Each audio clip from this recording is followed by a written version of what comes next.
in Boone County. I can put on my bib overhauls. I can drive my 46 Chevrolet pickup truck, and I talk to everybody up and down the road. But when I put on a suit and a tie, nobody will speak to me. And he said, and that's what I like about Boone County. They love me for what I am, and that's what's important. He's at WLW. I raised the children. And when Midwestern Hayride went off the air, 2 years prior to that, 2 years before Midwestern Hayride went off the air, they had just started Hee Haw. And Archie Campbell came to WLW. They were all familiar with each other. And they said, we want Kenny Price to come to Hee Haw. They were starting it up. And they tried to get him, but he was under contract there. And they would not release him. But in the meantime, Midwestern Hayride went off the air. And then he went to Hee Haw. They grabbed him as soon as they could. And so he was on that for all that time. And then while he was there, then they decided that they wanted to put together an RV show. I don't know if you all saw Wish You Were Here. So they decided that they were going to set this big show up, that he would travel around in an RV, and that they would show everybody all the places that they could travel in their motorhomes. So Kenny comes home and he tells me all about this, and I go, well, my goodness, who travels in a motorhome by yourself? I mean, who wants to go to Grand Canyon by yourself? You're going to have more than just you in a motorhome. And he said, well, that's where you come in. You're going to be on TV with me. Now, mind you, I've done nothing but be a housewife and a mother for 30 years. I don't know anything about TV. I mean, I've watched it from back there. But, so I said, okay, but I'm not talking. There's no way they're going to let me talk. I'll go and I'll wave and look at the ducks, but there's no way I'm talking. Well, don't ever say never, no way, because you're going to get hit with it powerful. So Kenny and I started this RV show, and it was the #1 show on the Nashville network.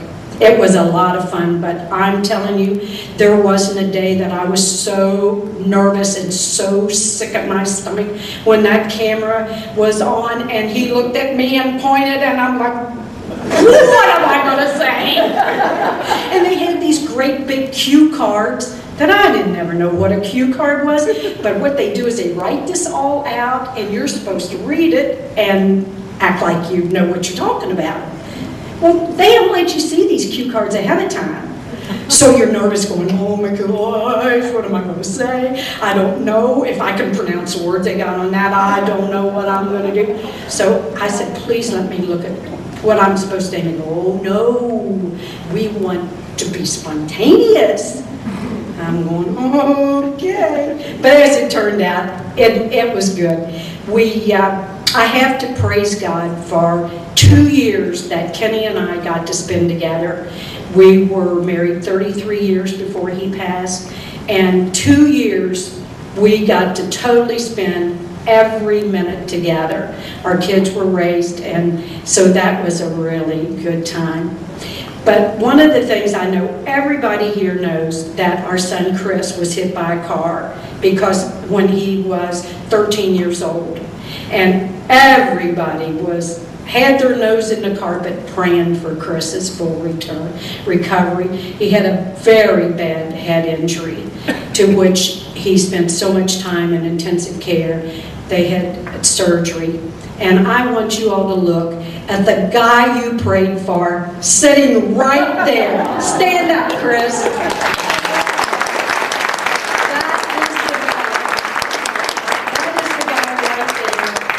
You all prayed for, and boy, did Kenny and I appreciate it. But I'm telling you, we love you people in Boone County. And since then, since Kenny passed away, he passed away at the age of 56, which is so young. And but I met someone 5 years after Kenny passed, and his name is Ray Fancher. Ray, Stand up and let him see who took Kenny's place. He's a retired air traffic controller. Wonderful person.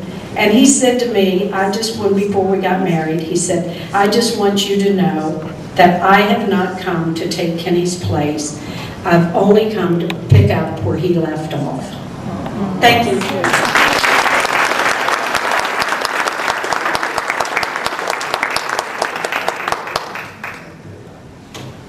There were several other Boone County people who were involved in these different shows, musicians. One of them was Ebby Horde, who still lives here in Boone County, and he sent some memorabilia back there too. We had Wally Proctor. We had the businessman musician, Bobby Bobo, who opened his recording studio down in Union, and I understand Kenny did a couple of his big hits down there. So we also had Chuck Rich. So you see, we were blessed, as I said before, with having a lot of people, and today we have a lot of younger people coming on, which we appreciate, and the Lord sent them to us just so we could pass on the memories of those that's gone before them. This next guest, she was maybe not as much involved in that sort of music, but everybody knew her vivacious, zany character. She was a Florence resident, who we sad to say, she still comes over to visit. She hadn't forgotten. But she, along with our old friend,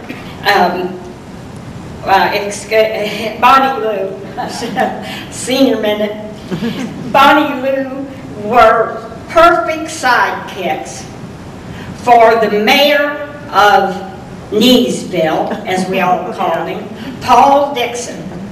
And I'm going to ask Colleen Sharp to come up and share some of her memories.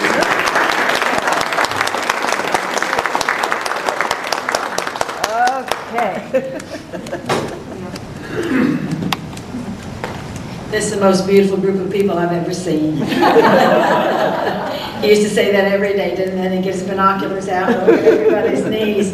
Well, it's wonderful to be here. It's always good to be back in Boone County because we raised our family here. And the strange thing was, when I came to work at WLW, I had been at the Dayton station, which was now called WDTN, but it was WLWD at the time. And when I came here, if you will remember those shows, if you were a girl singer, that's the way you were hired. You weren't hired to be a personality or anything else, just a singer. And there were 4 we girls. There was Bonnie, myself, Ruby Wright, and Marion Spellman. I used to call us the Clairol 4. We were all a little different shade of blonde. And so when I came down, they handed me a sheet and they said, okay, Monday you do this show, Tuesday you do this show, Wednesday. And sometimes we did radio in the morning. Remember when McAlpin's had the radio show from the tea room?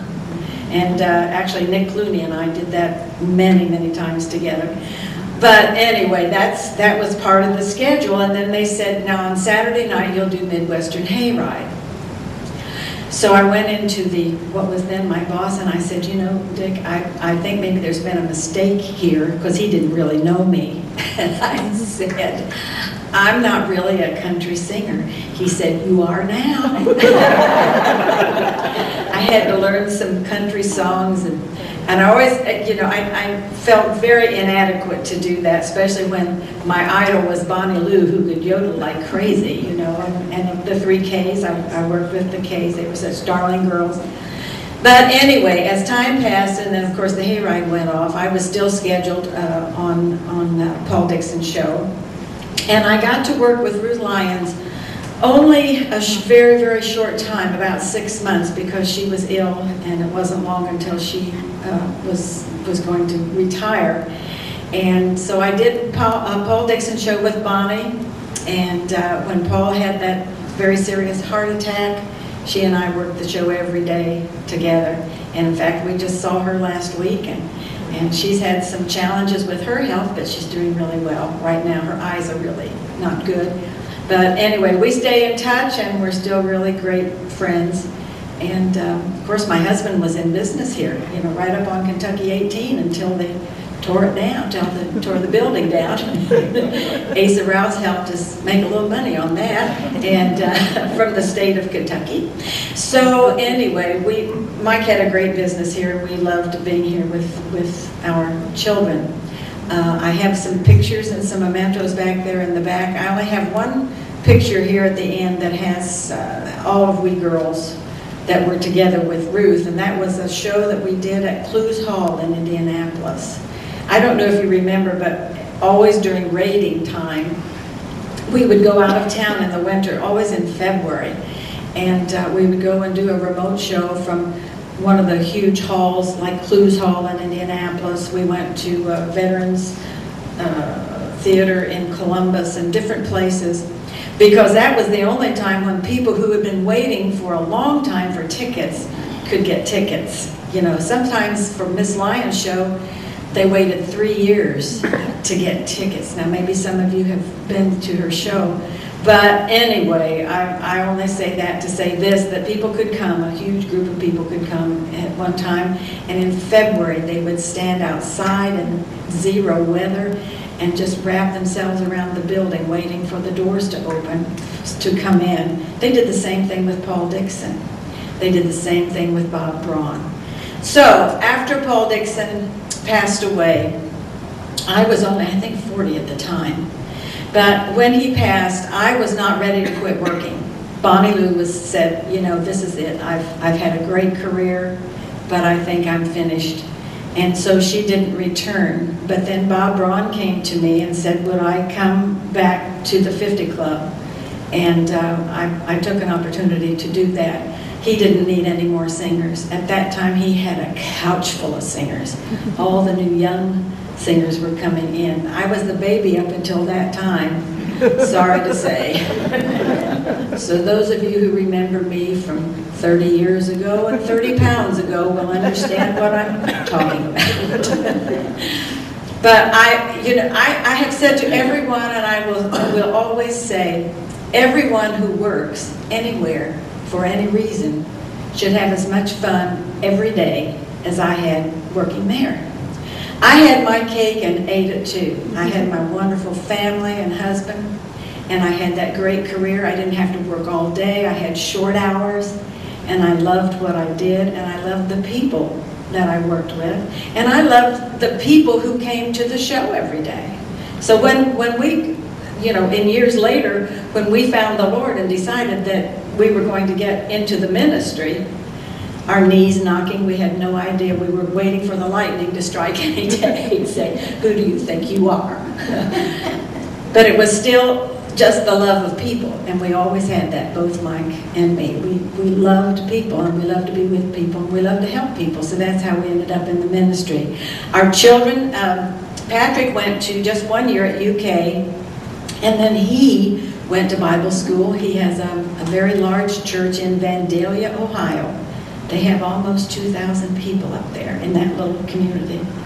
Our daughter Shannon, who was with us for a long time in our church, is now, she works at the Christian school where her daughter goes, and she also works for, on the weekends, for Bo Weaver, who has a church called The Bridge right over here at AA Highway. So we're all connected. In fact, every time we come to Boone County, about once a month, we drive by our old house to see if there's a for sale sign there. Our children have never forgiven us for moving from that house. They love